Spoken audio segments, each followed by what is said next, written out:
If you hate Mondays, you'll never be wealthy. What does martial arts, Ironmans, and business all have in common? You'll find out in this podcast today with Kevin Oldman, episode 80 of the Grappling Growth Podcast. As entrepreneurs, we all experience challenges in our business journey. I'm Joe Testori, and the Grappling Growth Podcast is my attempt at documenting my entrepreneurial journey while building my brands. I sit down with fellow entrepreneurs, understanding how they grapple with growth. I hope you find value and enjoy. Kevin, pleasure having you on the show today. Thanks for having me, Joe. Happy Monday. Oh, it's Tuesday. It's not Monday. It was Happy Labor Tuesday, Day my Monday. friend. Yes, sir. It must feel like a Monday. That's why you said it. It does. It does. And guess what my favorite day of the week is? Yes. Why is that? Yes. Having a whole week of possibilities ahead of us has always been a pretty cool way that I kind of think about Mondays. You know, it's something I adopted back when I was in corporate America, when a lot of people don't like Mondays. And I was like, man, you know, if the industrialized world tells us we kind of work Monday through Friday, although that's changing now, but I need to do something to make it so that I fit into that world a little bit better. And a lot of that was just changing my mind about how I thought about Mondays. And so I started telling myself a story about Mondays probably back in my 20s, and I just continue to tell myself that story, and it works out pretty well, which is that Mondays are full of possibilities. Got the whole week. So if you had a terrible week last week, you get a do-over. You get to start over again, you know? How would you say you've passed that mentality and that view onto your children? Ooh, I try. I mean, they're 13 and 11, so they don't really listen to me that much. But you know what? I would say that just being honest with them and being like, yeah, maybe you don't want to get up. I understand that, right? But if you don't get up and do this Monday, you'll never have it again. Like, this day is gone forever, and tomorrow's not guaranteed. And so I use a lot of, stoicism with my children. I don't know if that's healthy or not, but I try to let them know that, life is short and we should enjoy every day. And they tend to be pretty optimistic people as a result of that, I think. You just got to beat them into them, over the past decade. You talk about corporate America, I talk about corporate London. So Yeah. This was the last job that I had. So I was working for an investment bank in the city of London, Canary Wharf. I was walking down the corridor, going to the toilet, and this girl was passing me. And I just said to her, "Good Tuesday?" And it was about maybe 11 o'clock in the morning. And she went, "When is a Tuesday ever good?" And that was one of the deciding moments for me in my job, that job, where I thought, I cannot be here, because sure, we don't have Mondays or Fridays that we wake up wanting to do the work we've got to do. There's something we're dreading. There's a big task. But the thought of, and this is the way how I saw about Mondays, because I'm in the same camp as you. If you hate Mondays, you, through choice and default, hate a seventh of your life. Yeah, absolutely. Yeah. And the people that hate Mondays typically are the ones that will a lot of times complain about life and never make an effort to get to that level in life. And that's just, to me, it's funny. I never really thought about the way that you just worded that, but I'm like, yeah, absolutely. Like, if you hate Mondays, it means that you're going to hate wealth and creating wealth and things like that, because Mondays are required as part of that. You know, what's interesting, you talked about my parenthood philosophy as it relates to this. My wife also does a phenomenal job. So my wife still works, and she leads a meeting every Tuesday. It's global. She has employees from throughout the world, and she always starts off that meeting by saying "Happy Tuesday." And it became such a thing that her employees got her a Happy Tuesday shirt last year. She wears it every Tuesday. It says Happy Tuesday on it. And so that's the other thing. It's like, man, you trickle that down around your children, over a period of 10 years or whatever. They start to be like, well, yeah, Monday's great, but Tuesday's happy. You just it's just the way that we parent. We try to be optimistic around things while also being realistic. And turns out that I guess we're a little bit more optimistic than most people if we have Happy Tuesday shirts and we like Mondays, but whatever. And that optimism, I'm going to flip this question. Yeah. How do you think it benefits you in business? And how, if you believe there is, how do you think it's a disadvantage in business? I mean, I always like to say I'm a cautiously optimistic human. And that cautiously is probably how I balance it. So I'm optimist. Like, I look at the world through the eyes of abundance as much as I can, and possibility, and I don't really see problems. I see opportunities to fix things or change things. But you can be too optimistic, and I'm not that person either. Like I'm never going to be the person who you believe is being unrealistically optimistic. Let's put it that way. The things that I'm optimistic about are they're believable, they're not bullshit, they're like real. Sorry, I don't know if we can curse on this podcast. If Go not, crazy. bleep that out. But I've always like balanced it with this realistic point of view. It's like this realistic optimism. And I think that's how I mean, it's just the way that I think about optimism. I'm like, optimism doesn't mean that you're all sunshines and rainbows all the time. It means that you're real.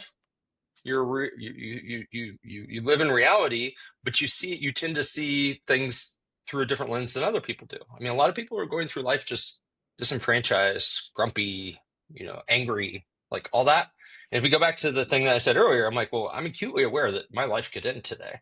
And so if that's true, why would I waste any time or energy being grumpy, angry, unnecessarily? Now, sure, everybody's grumpy at some point in time, and anger, like these are natural emotions, but being like the default state to me is a non-starter. It wasn't the way I was raised. It's not the way I'm raising my kids. Like, I mean, the reason I attracted this smoke show of a wife that I have is not because of my looks, it's because of who I am, and also because of who she is, and she's an optimistic human being, like she wants the world to be a better place as a result of her being here, and it will be. And I want the same for me and any of my kin, my family. That's it's a beautiful way to be, and there's a Yeah. lot that I would say I lean into myself, and there's a lot of choice. You were talking about stoicism. I watched a documentary last week which nearly had me in tears, and I'm not afraid to admit that. It was a guy who was faced with his three of his kids were murdered. Well, at the same time, Sheesh. they were run over in Australia, and he met the guy who did it. He was drunk driving, he was on drugs, but his perspective shifted a lot for me because he said, I have a choice to be angry with this guy. I have a choice to continue this negativity and pass it on to my other children. But he said, nothing's going to change what's happened. Nothing's going to change the past. So why would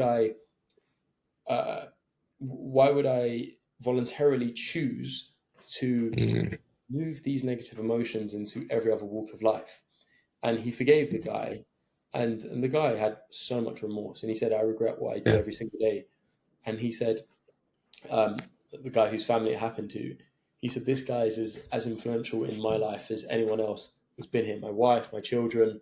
And it really had me look at perspectives of anger. And we've all been in the past. We've all, someone's hurt us, and we probably have hurt people ourselves. But it's a choice to look Absolutely. at the situations that have happened with people and say, do I still want this to impact me? And Yeah. it's really, I thought I had a perspective before, but I thought if this guy cannot hold on to hate after this, then there's so many things I don't need to hold on to. Absolutely. Absolutely.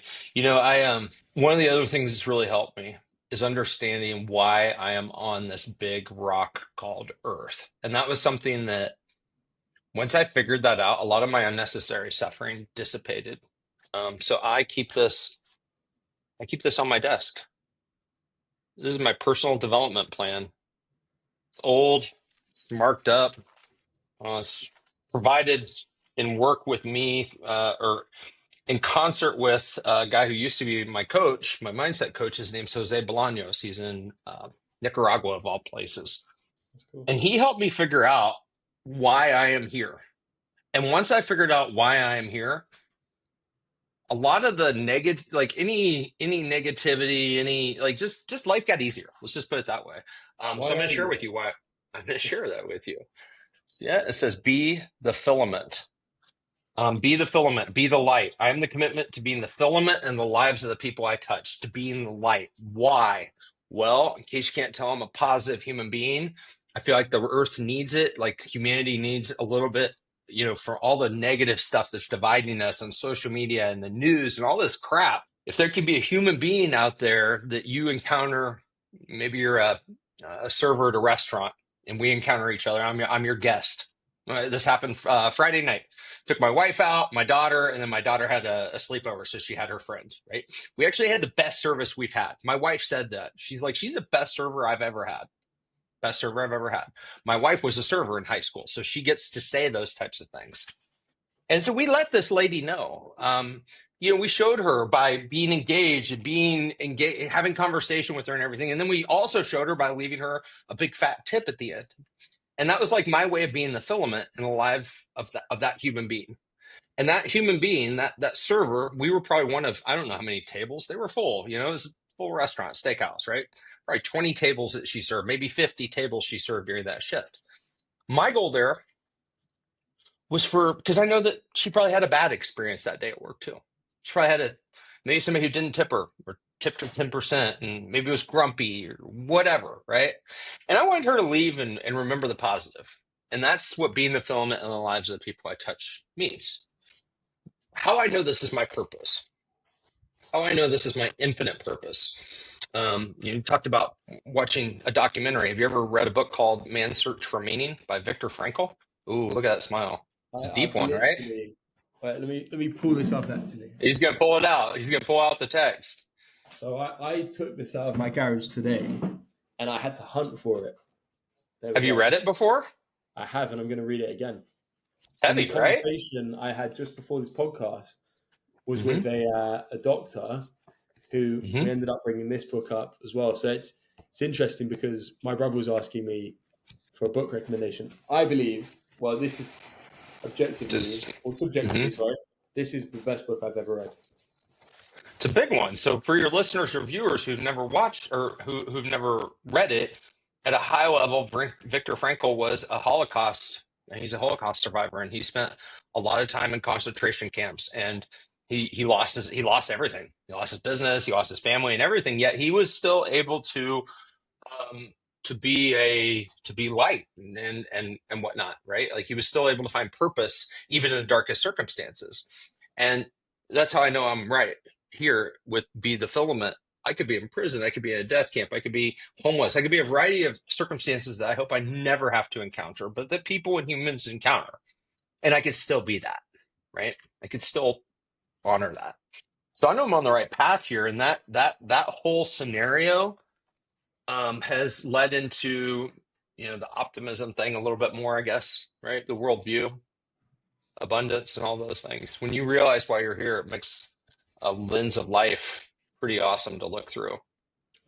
You were saying you started uncovering this work with your coach, your previous coach before. Yeah. What led you to want to go through this exploration and journey? Was it just a case of you're always positive, or was there a reverse? Yeah, I mean, I have always been I mean, I tend to look at things positive. Like that's always been my demeanor. But specifically why Jose and I encounter each other, I think that God put us on a collision course, like because we're actually writing a book right now about this topic and things like that. It's called the Tao of Unbreakable. It's about being an unbreakable human being and having an unbreakable mindset. And I think God put him in my life for a reason. I think the reason he put him in my life is because while I was always a happy person, I didn't know what I was supposed to be doing with all of this. And so I met him and I wasn't looking to get coached. Absolutely not. As a matter of fact, I believe I already had a coach, or I had just disengaged my coach and, had done some good work. But when Jose and I met and we started going through this process, I mean, I was like, dude, you're one of the most important people in my life now as a result of this. And he really didn't do anything besides ask some questions and create the space for me to explore. But once we put it down and made it a thing, and then I started working that plan, I was like, yeah, this is me, like through and through. So I wasn't searching for it. I think that, a lot of times when you're searching for things, you won't find them. And then when you're not searching for things, but yet you need them and you just didn't know you need them, the universe will present those opportunities to you. And a lot of that's just being willing to go on journeys and experiences that maybe you've never done before and being open to trying new things. I use this terminology that Jose has imparted in my world of safe to fail experiments. Life is full of a bunch of safe to fail experiments. your podcast, safe to fail. Yeah, everything's safe to fail. Um, Absolutely. and so, it's like, hey, run that experiment, get coached by him, see what it's like. If it didn't work, it didn't work. If it did, it did. And in this case, I got super, super blessed and lucky, I believe. So, And it's kind of in line with, I believe it was Jeff Bezos who mentioned it when he talks about revolving doors. You're there. You have opportunities. Uh, you have blocked doors and you have revolving doors. And I always believe if there's an opportunity, if there's something I can do in my business and life and whatever, uh, let's move over to Muay Thai. Muay Thai is a revolving mhm. door. You try it, you don't like it, okay, you go back out. You try it, Yep. you love it, you just keep on going. You've just unlocked a new door, which you said you started it. Was it this year? Yeah. I mean, I literally just started within the past 60 days after being Taekwondo was my previous discipline. And what made you want to switch or try it? 18-month injury. What happened? So the very first time I competed as a black belt, I messed up my knee pretty bad. I tore my meniscus. I had a bone chip and then I had a root tear. And I was 47, 48 at the point in time, or 48 at that point in time. So I heal a lot slower than somebody who's in their 20s. And because of that bone chip, it was going to be an 18-month recovery. So how I got into martial arts is my son. My son back when, I'm going to go back 4 or 5 years ago, he had a buddy who he's still a friend of his, who's the smallest guy in his class. He's the smallest guy. Cole is the smallest kid in 8th grade at my son's school. And Cole's dad is an awesome dude, Will, who I'm friends with. He's a smart guy. He saw how small he was, so he put him in an MMA lesson so he wouldn't get his ass kicked. Right? And so my son saw his buddy going to MMA classes, and he's like, Dad, I'd like to try this. I'm like, all right, well, why don't we try a martial art instead of just going full tilt into cage fighting? Why don't we Mm-hmm. try? And we originally went to a Brazilian Jiu-Jitsu class. Didn't really love it. It was the middle of the pandemic. People got masks on, rolling on top of each other. Just felt a little bit weird, right? And Mm-hmm. so we went downstairs to our dojo, same dojo, they had Taekwondo. And we went, and did we love it initially? No, but we did the reps, we did the work, and we got committed, and we both earned our black belts together, which was awesome. But I earned my black belt on one leg. I was injured. I had surgery. They awarded it to me because I'd done the work. I got injured like right before. I'd already, all I had done was just not done black belt boot camp. And so I had 18 months to reflect. And during those 18 months, my son got a little bit older. He told me he wasn't going to go back to Taekwondo. Taekwondo in the United States is very youth oriented. It's a very youth oriented sport. I like to spar. I was the biggest Mm-hmm. guy in my class or biggest guy in my school, or one of them. Like sparring with an 8-year-old or a 10-year-old doesn't make a lot of sense size wise. And so, I decided that I was going to get into something that was a little bit more physical during those 18 months. And I walked into a Muay Thai gym and, I got clocked in the face a couple times, and it kind of made me think about Fight Club. You know how it feels alive. If you've never seen that movie Fight Club, like why are they doing it? Mm-hmm. It makes them feel alive. Well, I like pain. I like suffering. I know that sounds weird, but growth comes out of pain and suffering. And so I don't like them, but I embrace these things, and I always have. I've always done really, really hard stuff in life. I've never been the guy who takes the easy route. And so this was a way for me to literally do something hard when I walk in. And not be the most experienced guy, but to be the least experienced guy and start over. And so I like that. I like that feeling of, hey, I'm not the smart kid anymore. I'm not the person people look up to. I'm actually the person who needs to protect himself. So I walk out of there safely now. Mm-hmm. Because the guys that I train with are literally people that have that are professional fighters or are amateur fighters. Or people who that's not me, right? I'm just training. I'm doing it for fun. They're people who are going to go and compete. So they're fighters. Like this is what they do. I gotta learn how to protect myself and also be beneficial and have fun in that process. So it's been a lot of fun. But yeah, I feel like I'm starting over again. What would you say are the biggest lessons you've learned from Muay Thai so far? Protect your face. Absolutely. I'm not gonna. I mean, absolutely. No. The other thing is that I'm not as far along in my martial arts journey as I thought. I was gonna say a lot of people think, hey, black belt's the goal. whatever they're doing. And we are going through any sort of belted thing. Like that is kind of the goal. For me, that was the beginning. It's like, okay, I got my black belt. It means I have some foundational knowledge of various things, but really that's the beginning for me. And so just being open to being a beginner again has been a lot of fun. A lot of fun. How transferable have you found Taekwondo going over to Muay Thai? Parts of it are actually detrimental, and so I have to think Such as? differently.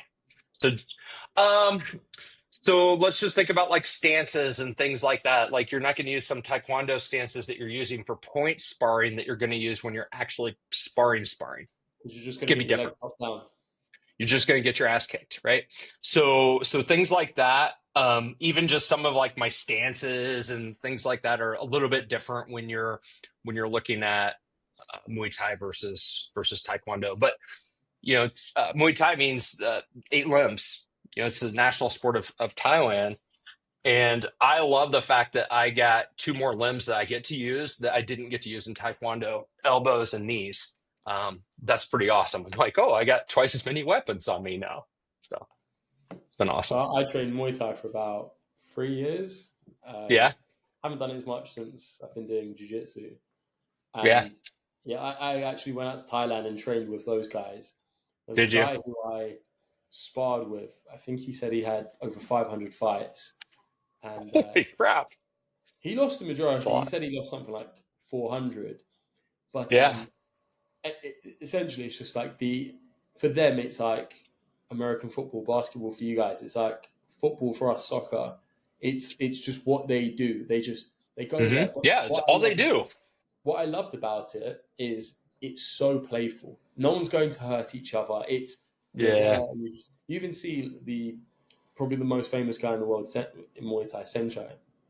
Mhm. He's playing with so many people. He's just finding sweeps. He's Yeah. just seeing positions, and as you said, Yeah. was quite familiar with the comparison between the Muay Thai stance versus the Taekwondo stance. You're long Yeah. base, you're just trying to in and out. In Muay Thai, you're not able to do that. Otherwise, a guy's just No. going to turn around and Yeah, he'll you get fight. your legs swept. I mean, yeah, there's just so many things that I find myself doing right now. And, my sparring mate will be like, hey, whoever it is, they'll be like, hey, you gotta shorten your stance or whatever. I'm like, yeah, sorry, bad habits. I'm not bad habits, just my training was different ways. And now you've got to learn how to do a different way as well. And so I love that part. It's like That awesome. what I love about martial arts is it's like learning a new language. You're turning around Yeah. and you see a lot of guys. They come from boxing, Muay Thai, or even judo. They come into Hmm. jiu-jitsu and it's the natural human ego. You think, okay, well, I'm a badass in this, then How hard can it I'm be, gonna, right? I'm gonna Yeah. transfer over to this. But what it just teaches you, and that's what I think is great, and what you'll learn is great. You're a black belt in Taekwondo. It doesn't mean that you're the best in the world. And I'm sure No. what's the belt color below a black belt? Brown or red? I'm Sorry, sure red. Yeah. red. I'm sure there's red belts out there who could mop the floor with you. And that's the thing is with the Yeah. belt system, it gives you, and this is what I've learned is it gives some people a full sense of security, thinking, "Oh, I've got a black belt," Absolutely. which is great. Like that's Absolutely. good. And Yeah. use that in your own humility that you're only in this journey against yourself and forget about the other people. And the other people are a good litmus test to see, okay, well, where does my skill set actually lie? And there are some gyms that are just naturally better than others, and some gyms that are naturally worse than others. So I think it's Absolutely. great. How do you think martial arts has helped you in business? It's one of my force multipliers, and actually solo sports overall. I've done a lot of reflecting on this. I've actually done quite a bit of writing on this on my website about solo sports. So going back to my childhood, I got like 3 skateboards in this place, right? So I'm a skater still. I'm still a skater. And, as a skater kid, very, very young, my mom owned a skate shop, which was awesome. My mom was a dope human being. But I was a skater. Well, what do you do in skating? You fail a ton. You fail by yourself. It's on your shoulders and nobody else's. Like that's Mm-hmm. it. You can't fake it. You can't fake You just can't fake it. There's no faking it. You can fake things in team sports. If you're having a bad day, your teammates can lift you up. Okay. That's not the case in martial arts and skateboarding and running and triathlons. And these are all the sports that I've been attracted to, mostly like endurance sports, hard things, and things like that. And so I reflected a lot on not just martial arts, but solo sports and what that does for me. So, first of all of those sports, it's very hard to do them and think about anything else. So I like the fact that it can slow down my brain, and I call it my church. It's church of the mind. If I go to a skate park, it's church for me. I'll take a picture and I'll say church, because that for me is a therapeutic place. It's a place where I go. I need to embrace my mind. I need to be focused, and I can't think about my businesses or my life or anything else, because if I do, I'll wipe out. Well, the same thing with martial arts. Now, what I like about martial arts is that it's you against you, but it can also be you against others. And I am a competitive human being. Absolutely. As a matter of fact, that was on my personal development plan. One of the very first things in here was what new actions or what things do I need to stop cultivating thoughts. And one of them was, if I'm not achieving the podium, I must not be achieving anything. It used to be in my mindset. I just like to win. Who doesn't like to win?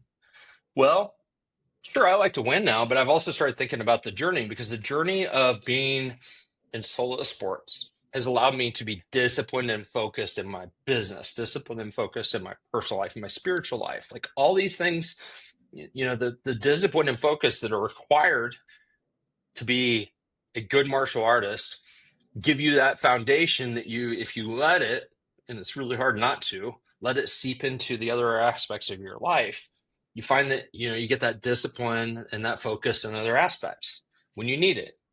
Like anytime I'm feeling bad about business, I remind myself what I've done off the business field. Like I'm like, no, dude, you're fucking amazing. Like you've done everything, you've accomplished everything you've ever wanted to accomplish, as long as you had two things: accountability and a plan. Like that's it. And the solo sports help me reinforce that. They help me believe in myself, help me reinforce that belief when I'm not feeling it. Talking of solo sports, and I had a look at your LinkedIn. What would you say are your three biggest achievements in solo sports? I did a half Ironman. I did Ironman Kansas back in 2012. That was awesome. That was really hard. That was 8.5 hours of exercise. So that was big. Earning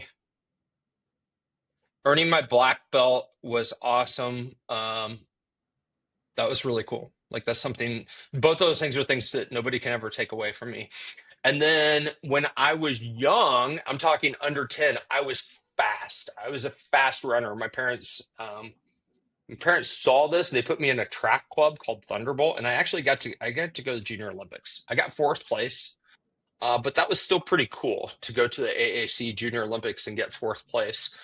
And so that was probably, even though it's a ribbon and I've since thrown the ribbon away, just to be able to have had that experience as a young kid and then furthermore remember it was pretty cool.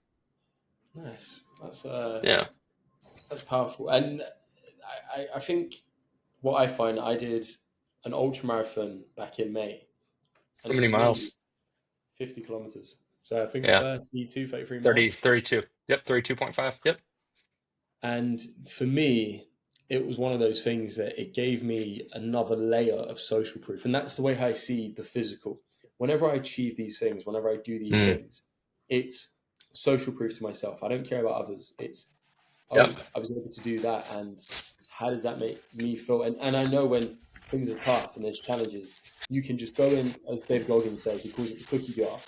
You just go into this cookie jar. Like, I've done this before, and I'm able to grab these layers, and I'm able to push myself in these different directions. Mm-hmm. So kudos to you. A half Ironman is a massive feat, and it's effort, time, and feet, plus everything else you're talking about.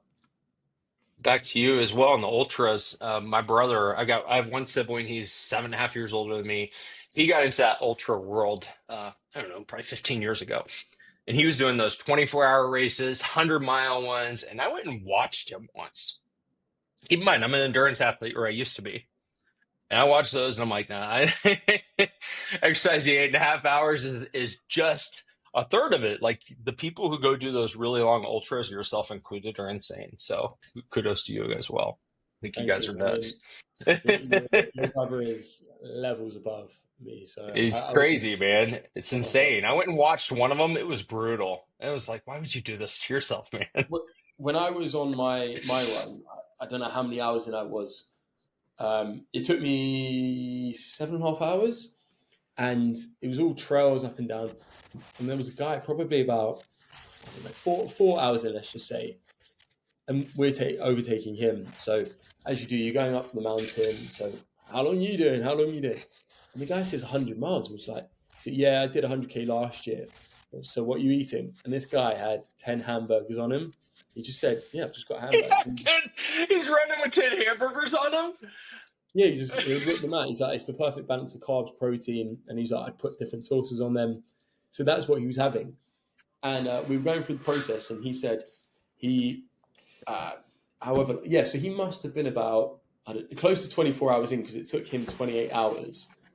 And he was just giving me, and I had no strategy going into this. I was an idiot. You're not Yeah. supposed to run the hills up or down. You're supposed Yeah. to walk both ways. And I Right. remember feeling my hip go very early on, and I was like, this was Ooh. 10K in. Anyways, point being, he gave me this advice, and I was like, come on. And as you said, you need to make a plan. I didn't make a plan. I thought, I basically raw dogged it. I just showed up to this, and I thought, I You just don't raw think dogged it. I You did much finished it? good. Like, okay? You were okay? Like your nutrition and stuff? Yeah, no, don't get me wrong. I Yeah. was like, I bought my stuff, my pouches and whatnot, but I didn't have Yeah. okay, this is what I'm going to do here and here. But Right. yeah, he was a great guy to catch on to. And again, that goes over to this book, Man's Search for Meaning. Yeah, it does. Purpose. It's all about what is your purpose and what are you attached to it. So I'm curious, and this is a question I always like to ask at the start, but we missed. Given everything you've done, your accomplishments of business, your physical training, events, I'm sure you're massively proud of your children, and that's one of your biggest accomplishments in life. But Yep. now, what does growth look like to you? What does what look like to me? What does growth look like to you? Oh, growth for me. Growth to me looks like deliberately embracing pain and uncomfortable scenarios, looking at it in the eyes, building a plan to conquer it, and then being successful in doing so.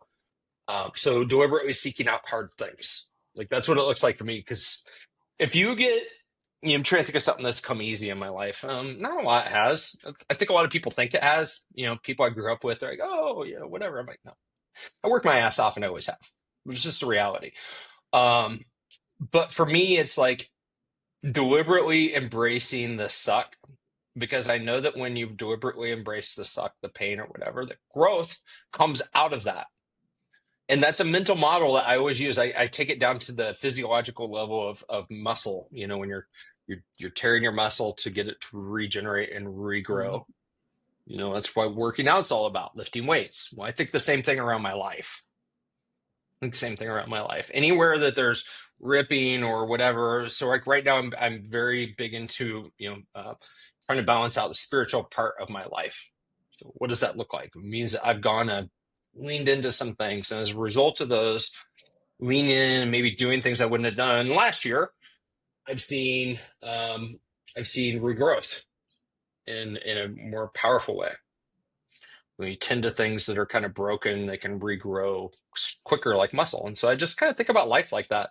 I also kind of gamify life. I do, not to go too deep, but I do believe that in some cases we may be living in a computer simulation and there's non-player characters that are inserted into our lives. And it's a whole deep aspect that we could get into one day. But as a result of that, I'm like, well, you can't take things too seriously. And so I try to gamify life.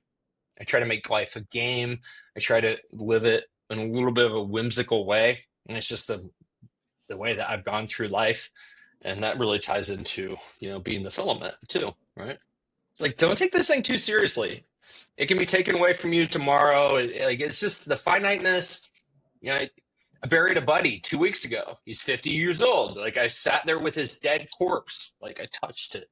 Like, all right, we used to party and now you're dead. Like those things really help you frame your life and not take things too seriously. They do. So the bad can lead to growth, and you just got to do something about it instead of just dwell in it. What advice would you give to 20-year-old Kevin? You didn't get everything that you wanted or dreamt of and more, and you should be grateful for it. You should be grateful for it. You should be very grateful. Yeah. It's gonna be all right, dude. Like you're self-reliant. It's gonna be good. You're gonna get everything you want. Just be very grateful for everything that you get. And I am. I'm a very grateful human being. But I think back when I was 20, it was always like employee of the year everywhere. Like it just was. It was just always the ass kicker at everything I did in corporate America. But I never thought that I would be here 10 years into entrepreneurship, owning a handful of businesses, calling the shots, doing what I want. I just never really saw that as a path forward when I was that young. And so I would also tell my 20-year-old self that you're going to figure out your own way. It's going to be a hell of a lot of fun. Doesn't mean it's going to be easy. It's definitely not going to be simple, but it's going to be fun. So talking about business over the last 10 years, and for the benefit of the listeners, can you give us a summary as to what you're invested in and what's been going on in your wealth? Yeah. So I have a couple of businesses that I have either started or acquired. The main one is a company called DeFactory, which is a combination of the words differentiation and factory. This is a business that we launched back in 2015. So before this, I was the chief marketing officer and co-founder of a global organization. Problem I had was that when I went outsource marketing, just my expectations weren't met, even though I had a 15-person team. And so we were going through a recapitalization of our business, and I knew I was going to leave once we did so. And so I started this company in our basement to meet the needs that I had when I was a CMO. It was just to deliver upon your promises. And we did that for 9 years. It was awesome. But about a year ago, we started pivoting our ship elsewhere. And we now help businesses increase not just their revenue, but the value of their company. So we're a value acceleration advisory. We help with acquisitions. We help with sale. We help with making it so the business owner can be independent of their business. Through that journey, when I told myself back in 2015, is that a marketing company has a unique point of view because we get introduced to problems that people have, an opportunity. And in some cases, those problems or opportunity can plug into a business and be the missing component that business needed. And that's a very valuable thing to people. And so we started looking at businesses that we could acquire, start, plug into for equity, a variety of different ways. And today what that looks like is we have a small chain of smoothie shops that we acquired back in I guess I became an investor in like 17 and we bought the business in 19. We have a supplement company that solely provides supplements to those smoothie shops. And then I've got a passive real estate business. And then a couple other things that are just kind of always in the works that may or may not come to life one day. And so that's really kind of what we're up to here in Kansas City, running our little small family of companies. Amazing. And talking about DeFactory, because that was that was our main conversation point previously. With the pivot there, and I undertook a pivot at the start of this year. Naturally, very similar to marketing agency, moving over to artificial intelligence and literally going all in on that there. For you, how's the landscape changed? And you've moved away from being an agency, which is very transactional, towards a bit more of a consultancy sphere and advisory. So how does that look? What does the makeup look like of the business right now? Makeup looks a lot like, so we have basically 3 core products that people fall into. We've got one called a reality check. It's like $500. I'll do a valuation on your business, tell you what the drivers of value are on it, and then the 3 things that you should do to fix it. So that's like how a lot of people get their arms around, where their business stands, et cetera. Then we've got a product that's launching in October called Value HQ. It is a way for me to be able to mentor people without being one-on-one. And so it's a bundle of services and solutions, cohort based, where we're taking people through a 12-month kind of MBA to be able to replace themselves in their business. And then at the top, I kind of call it our strategic partnerships. So these are people who will pay me to basically be their like one-on-one coach, right? And sometimes that looks like me really being inside their business, and sometimes it means me being not inside their business. So there's varying degrees of how involved in the company I'll get. But the thing I'm most excited about is Value HQ. I mean, that one, we're going to have room for 50 people. It's really the first true, I was talking to my operations manager earlier. It's really the first true product we've had, like in a decade. If you think about marketing services company, you can try to productize your services, but you don't really have a product. You have productized services. Mm-hmm. This Value HQ, so we invested in a system that's out there called the Value Builder System. It's based on the book Built to Sell. Did you ever read that book? I haven't, but I'm familiar with it. Who's it by? Yeah, John Warlow. So he's awesome author, and the system's built on that. And so, therefore, it's not dependent upon me. It's not dependent upon me. Like I'm part of the solution, but I'm not the only person providing it. I can put other people in charge of it. They can run it. And to me, that's like the definition of a true product. Like I can separate myself from it. And so I'm really excited about getting that into people's hands. We got 5 takers already. So I got to go sell 45 more this month. And if I do so, we'll have the best month we've ever had too. So I'm very motivated to do so. Yeah. I'm dialing for dollars, baby. I'm calling people. I'm calling my network of people that I know that of the people that I feel like would fit in this. I'm like, I know a couple hundred people that would be a good fit for this. Now I need to identify which ones I think would be the best fit, would actually want to do this and would show up and do the work, right? And those are conversations I'm just gonna have all month long. What advice would you give to someone? We're not talking about marketing or selling. What advice would you give to a younger person, maybe 2 years into their business, who wants to expand their network? How would they get in contact with someone like you and provide value to say, hey, I can be of assistance to you? It's going to be a hard one, because the most natural way that you would do that would be electronically. And I'll tell you, the amount of spam as a result of AI that's actually making through Gmail, for example, my email, is off the charts. Like, it's going to be very hard to reach me electronically and cut through the clutter.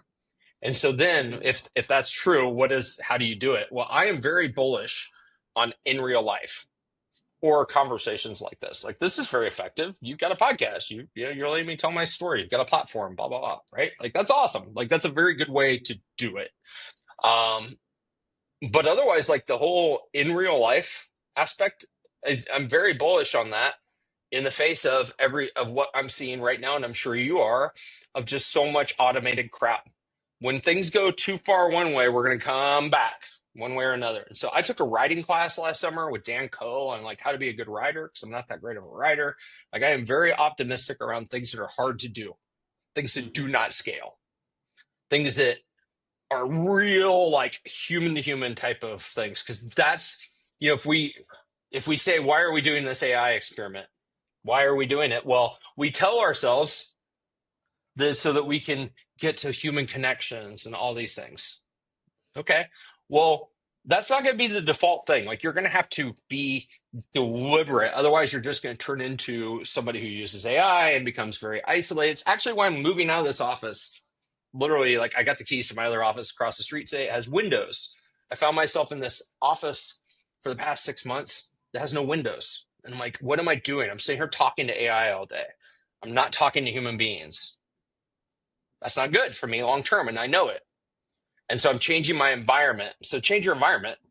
I mean, that's another way. Go be around people. Go to a coffee shop. Be curious. Be genuinely curious about other human beings. Be genuinely curious about other human beings and what matters to them. When you do that, people can feel it and it'll stick. And that's a way to make it through the clutter. It really is. A guy, he didn't make it into my world, although he tried. He works at the auto parts store. I would go in there. He liked my car. And he'd say something about my car, and he asked me, what do you do for a living? I'm like, oh, I own, business. And he's like, well, can I come in and work for free and all this stuff? I'm like, dude, no, like you're going to put more work on my plate. You coming and working for free actually isn't helpful to me. It's a responsibility. You're asking me to do something and figure out how to help you work in my business for free. But he was a little bit too hard, right? But gave me his phone number, wrote it down. He was very, very, very persistent. And I think that's also what it takes. You just got to show up, man. You got to show up. You got to be persistent. You got to do the reps. Got to be genuinely interested in people and get away from So your computer screen. why did his approach not work for you? Because he was trying to put things on my plate. So the way that I saw that in that period of time is like, okay, this is like when we get the intern from the local high school. We typically, historically, have taken interns from our local high school. We haven't the past couple years because the stuff that they were doing, it cost me more. If I were to share my hourly rate on here, what it cost me to show up to things, that's the way that I evaluate things, my commitments. So if I'm going to take on this intern, it's not going to be because we want them to actually make money, help us in any appreciative way. It's going to be because we want to invest in that kid, and it's going to cost us money because my time is my most valuable resource that I have. I cannot generate more of that. Absolutely cannot.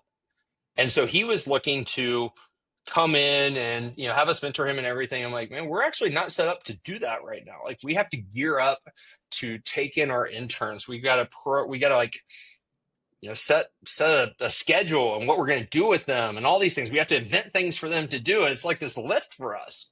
I'm like, that costs me money. I'm sorry, it's not open to that right now. 100%. I took an intern in a couple of years ago, and it was a government scheme and whatnot, but it was a net cost, and it was a 6-month program. And by the end, and I know he wanted a job, but he didn't have any. Took no initiative. He took no impetus on. He wasn't young. He was 25. He just didn't have that about him. And the cost for me was, okay, I need to directly manage him. So I ended up just handing him off to someone and said, listen, he's your responsibility. He's your resource. And some people would say that's selfish on my part. I think it's very smart because he was a vampire on my time, which meant that I do less things for the business that moved things forward. And it was a drag. And at the end of the day, when you're a lean business, when you're operating and you're trying to figure stuff out, those small things, as you said, you want someone there. So I love the summary points there. It's essentially do the unscalable. Make sure that in a world where everyone is trying to find automation and volume it, how do you position something that's unscalable, which is personalized, and how do you provide value to the person that you're engaging with? Because busy, successful people, they don't want to have their time drained. They want you to come there and say, hey, I've analyzed your business. I think that here's a few opportunities where I can help you. This is what you've said. Can we get on a call and then take it from there? And I think it's the case of jumping on a call, and I guess it's somewhat being consultative, but saying to someone, hey, this is what I think we could do for you. It's not just sitting there just thinking, well, thanks for letting me on this call and how can you benefit me? It's, I'm going to explain to you how I can benefit you, and indirectly, maybe you will benefit me. And that's probably the case. Right. Yep. Love it, man. Powerful. Kevin, what's next for you? I know you've got a program that you're launching. Could you share a little bit more information with people, and where can people find you? Yeah, so best place to find me is just go to my company website, defactory.com, or if you want to learn about me, the human, bethefilament.com. That's where I talk about martial arts and life and things like that. But yeah, I mean, if somebody's looking for accountability and a plan to transform their business from a lifestyle business to a value creator, something that you could actually transfer to another human being one day, know that that's not just a snap thing. Like, it's a process. Most consultants will try to milk you for 2 or 3 years to go through that process. I like to get shit done quickly. And so I've condensed it down to 12 months. Where you're going to get the 90% of the value builder system. You're going to get exclusive license to it, which I spend a ton of money on. And the mentorship and accountability that you need. Then Value HQ may be something you want to look at. So you can go to my website, defactory.com/Value HQ. You can read about it. It's application only. I personally am going to interview you because I want people who are going to do the work. Like, this is not it's not an information seeking journey. Seeking information is part of it, but the implementation is a huge part of this. I'm really excited about that. I like holding people accountable to doing the work, because when people have held me accountable to doing the work, I've done really, really cool things. Those things we talked about before, black belt, taekwondo, like all these things, right? Martial arts, triathlons, all that's because I had a plan. I was accountable to somebody. I had a trusted guide as well, somebody who's going to walk me through that process. And so those are the circumstances that we have created for a handful of business owners who are serious about, value creation types of opportunities with their business. We'd love to have people. It's economical too. It's like $499 a month for 12 months. It's like not going to break the bank for anybody. So I love that aspect too, because in some cases, like, a lot of people can't afford my hourly rate. Let's just put it that way. Kevin, thank you. It's been a pleasure. My pleasure. Thanks for having me, Joe. Appreciate it, man. Hope you have a phenomenal day.